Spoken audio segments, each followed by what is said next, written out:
They were the biggest human beings who ever lived. Some stood almost 9 feet tall. Others weighed more than a small car. The world called them wonders and paid money just to stare. But behind every record was a secret the numbers never told. Most of them died young. Some were displayed long after death. One family even sealed a grave in concrete, terrified of what strangers might do. What made these bodies grow so far beyond normal? And why did so many of them share the same quiet, painful ending? What you're about to see will stay with you. The blister, the tallest human being ever recorded, was brought down by something painfully small. A blister. It began on his right ankle, under an iron leg brace that did not fit properly. The brace rubbed against his skin again and again, but Robert Wadlow could barely feel it.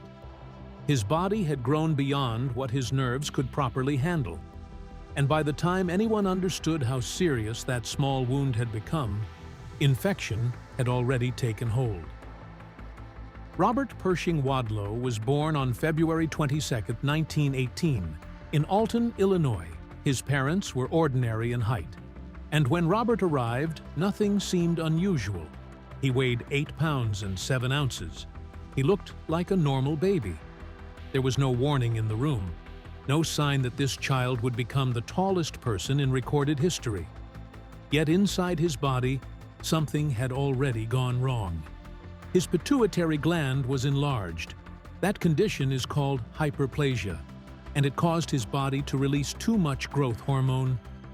Today, doctors understand what that means. In 1918, they had no way to find it early, and they had no safe way to stop it. So Robert grew.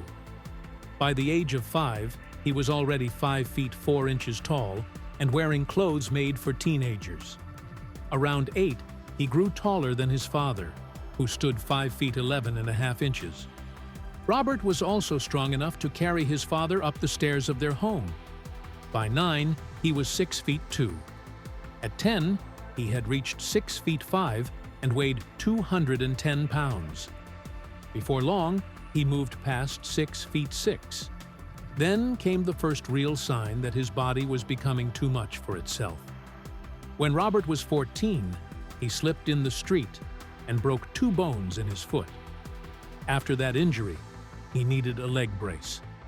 The brace helped him walk, but it also became part of the quiet danger that followed him everywhere. His growth kept pushing forward. At 15, he was 7 feet 8 and 355 pounds. In just 2 years, he had gained around 100 pounds. By 16, he stood 7 feet 10. At 17, he passed 8 feet. When he graduated from high school in 1936, he was 8 feet 4. Still, his body did not stop. That part still unsettles doctors. Robert was eating around 8,000 calories a day at his peak, yet his body kept growing. His final measurement was taken on June 27, 1940. He stood 8 feet 11.1 inches, which is 2.72 meters. His feet were the largest ever recorded. They were US size 37 AA and 18.5 inches long. His hands measured almost 13 inches from wrist to fingertip. Those numbers make him sound unreal. But the people who met him remembered something else first.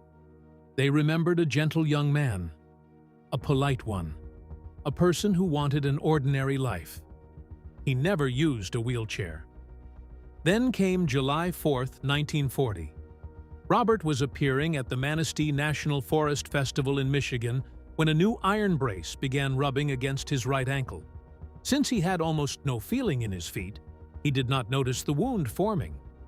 A small blister opened. Infection entered.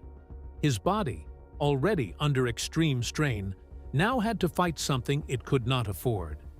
The local hospital did not have a bed large enough for him, so doctors treated him inside a hotel room. They tried surgery. They tried a blood transfusion. His temperature continued to rise. On the night of July 14th, Robert spoke with his parents. What troubled him in that moment was painfully human. His grandparents had their golden wedding anniversary later that month. and he knew he would miss it. He told his family that the doctor said he would not get home for the celebrations. After that, he fell asleep. At 1:30 in the morning on July 15, 1940, Robert Wadlow died. He was 22 years and 5 months old. His weight had dropped to 439 pounds because the infection had weakened him so badly. His coffin had to be built on a scale the town had never seen. It was 10 feet 9 inches long, 2 feet 8 inches wide, and 2 feet 6 inches deep. It was made of steel and weighed more than 1,000 pounds. Accounts differ on whether 16 or 18 pallbearers carried it, with others helping nearby. The funeral home in Alton stayed open for 2 full days and nights so people could file past and say goodbye. Robert Wadlow became the record holder because medicine could not save him in time. Surgeons in the 1930s did not feel confident enough to operate on his pituitary gland, so the growth hormone never stopped.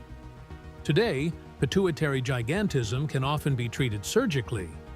That means his record may stand for a very long time. Everybody who came after him had a chance that Robert never had. The grave they sealed in concrete. 1 year before Robert Wadlow died, he passed another giant in the record books. That man has almost vanished from public memory, and the reason he vanished is exactly why his story matters. His name was John William Rogan. He was born on February 16, 1868, in Hendersonville, Tennessee. His father had been enslaved and was later freed. For the first 13 years of John's life, he was a normal boy. Then his body began to grow in a way his skeleton could not survive. By 14, John could no longer stand or walk. His condition was ankylosis. His joints began to fuse as his bones kept growing. His body became too large for him to carry. For most of his adult life, he moved in a cart that he had built for himself, pulled by goats. John eventually reached 8 feet 9 inches. That number alone would make him unforgettable, but the most important part of his story is what he refused to become. Carnivals and sideshows offered him work again and again. For years, people tried to turn his body into a paid attraction. John refused every offer. That refusal carried a heavy cost. He was a black man in Tennessee in the 1890s. He could not walk. His chances of earning money were painfully limited. The sideshow offers may have been serious money in his world. Yet he chose another path. He sold portraits of himself at a railway depot. He also worked as a painter. He made money through his own effort, on his own terms. From his goat-drawn cart, he built a small independent business at the Hendersonville depot. Passengers came and went, and John sold them photographs without handing his life over to showmen. John William Rogan died in 1905 at the age of 37. His death came from complications linked to his condition. At the time, he weighed around 175 pounds. Afterward, his family made a choice that says more about the world around him than any medical record ever could. They buried him in the yard of his own home. Then they sealed the grave in concrete. This was not done for decoration. His family wanted to stop medical researchers from digging up his body. Their fear was not empty. They knew what could happen when a body like John's became more valuable to strangers than the person had been during life. The girl who might have beaten him. Zong Jinlian was born on June 26, 1964. She was the youngest of 4 children in a poor farming family. Her parents were not tall. Her father was 5 feet 4. Her mother was 5 feet 2. Her siblings were in that same range, and one brother measured 5 feet 2 at 18. Zong's growth became unusual when she was only 4 months old. By 4 years old, she was already more than 5 feet tall. She had become taller than her mother before most children had even started school. By 13, she had reached 7 feet 1. A tumor on her pituitary gland was flooding her body with growth hormone. The same force that made her grow also damaged her body. Her spine developed severe scoliosis. Over time, the curve became so serious that she could no longer stand. She also developed diabetes. Zong reached 246.3 centimeters, which is 8 feet 1 inch. She remains the tallest woman ever verified. She is also the only woman in modern records known to have passed 8 feet. There is a quiet cruelty in the way records handled her story. When Guinness considered her in 1981, she was not recognized as the world's tallest standing woman because her back had already deteriorated so badly that she could not stand. Her height had to be estimated from a lying measurement. Zong Jinlian died on February 13, 1982, from complications of diabetes. She was 17 years old. The most haunting part comes after the numbers.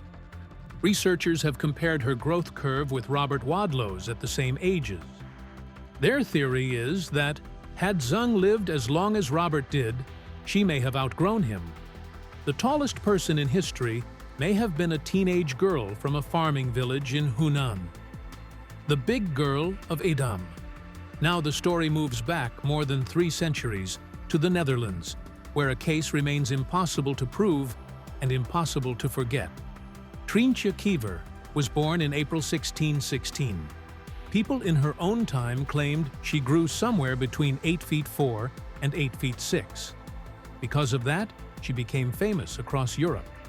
Her parents took her to carnivals and charged people to see her. She was called de Grote Meid, meaning the big girl, and that name traveled far beyond her town. Royal visitors came to see her. Treintje Kiever, 3.5 centuries earlier, was also said to have grown past 8 feet and died before adulthood. Kiever can never be fully verified, and the reason is simple. In 1633, there were no standard measuring rules. There were no photographs. Medical examination did not exist in the modern sense. Most important of all, the location of her body has been lost.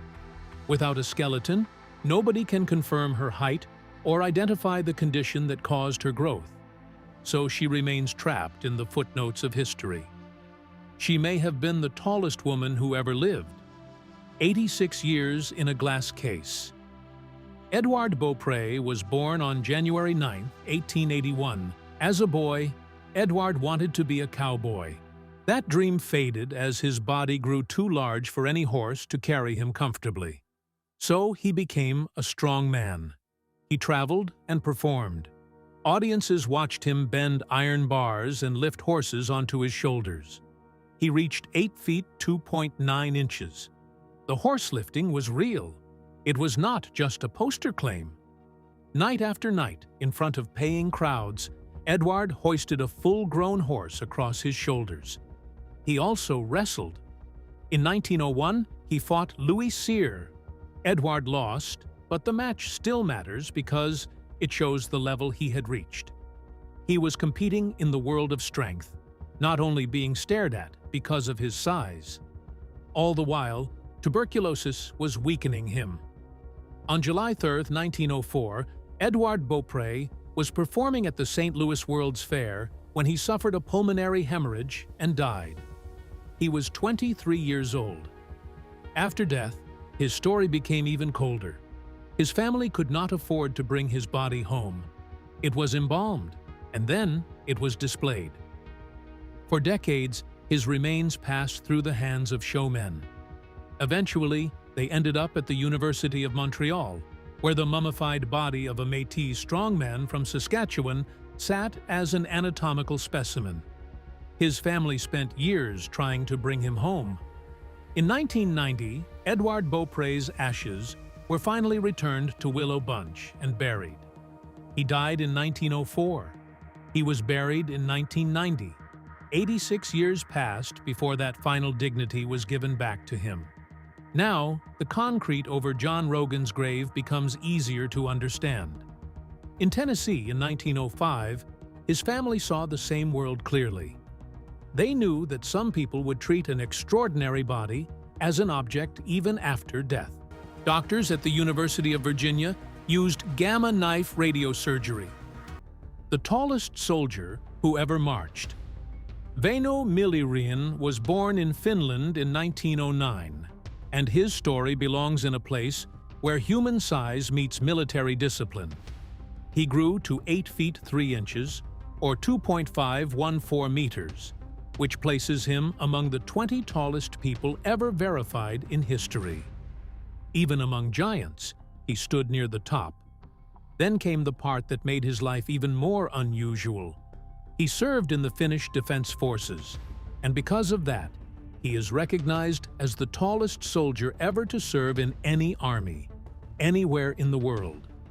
Now imagine the practical problem. A normal uniform would never fit him.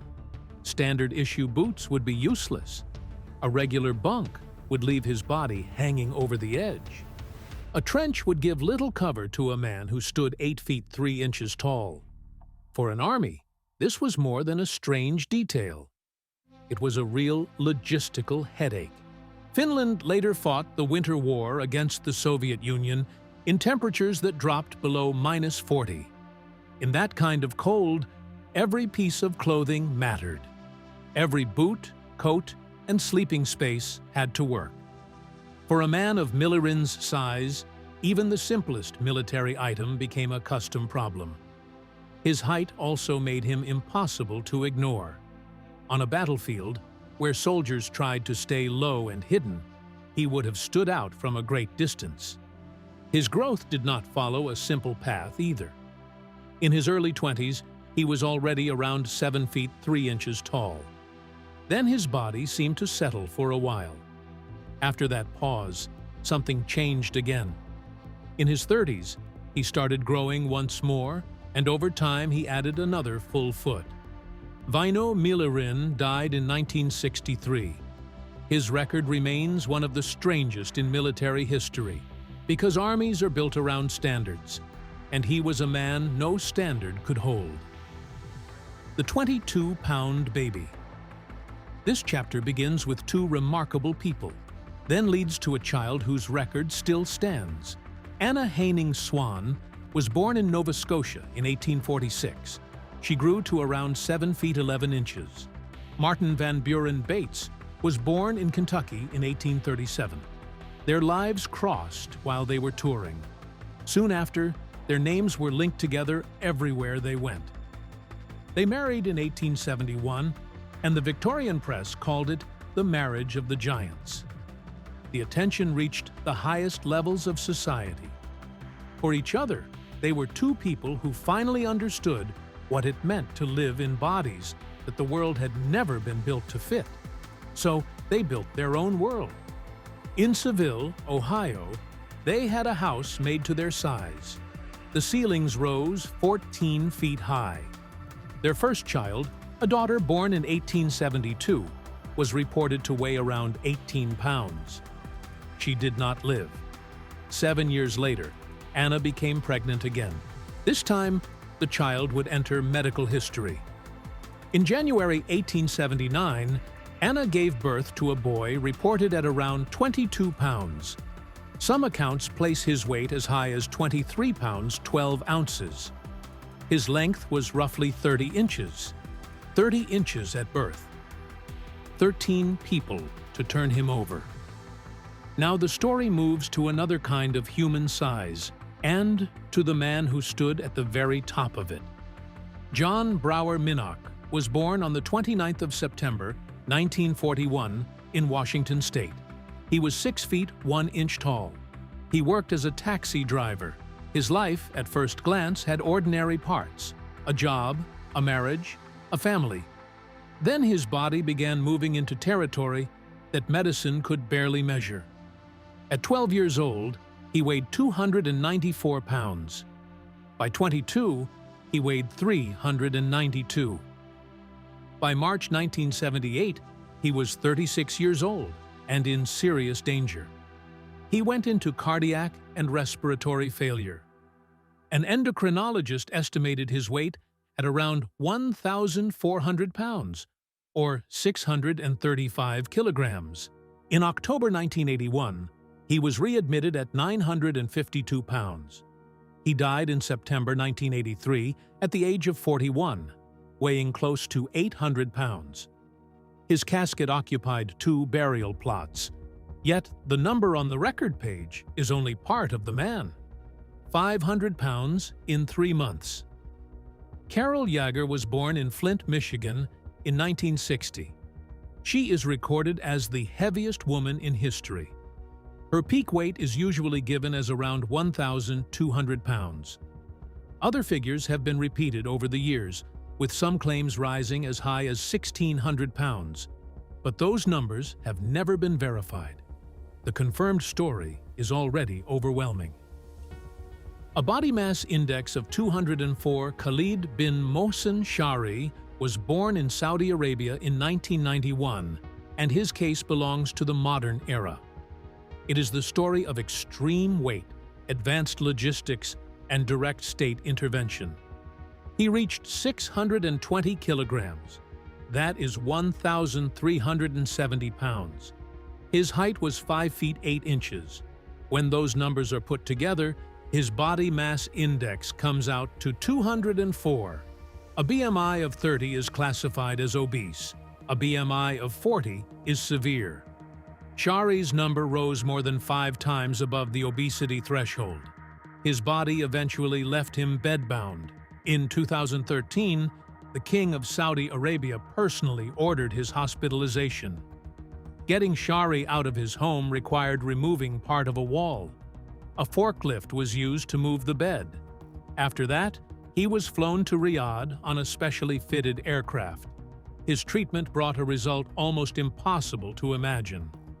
By November 2017, Al Arabiya reported that he had lost 542 kilograms, or 1,195 pounds.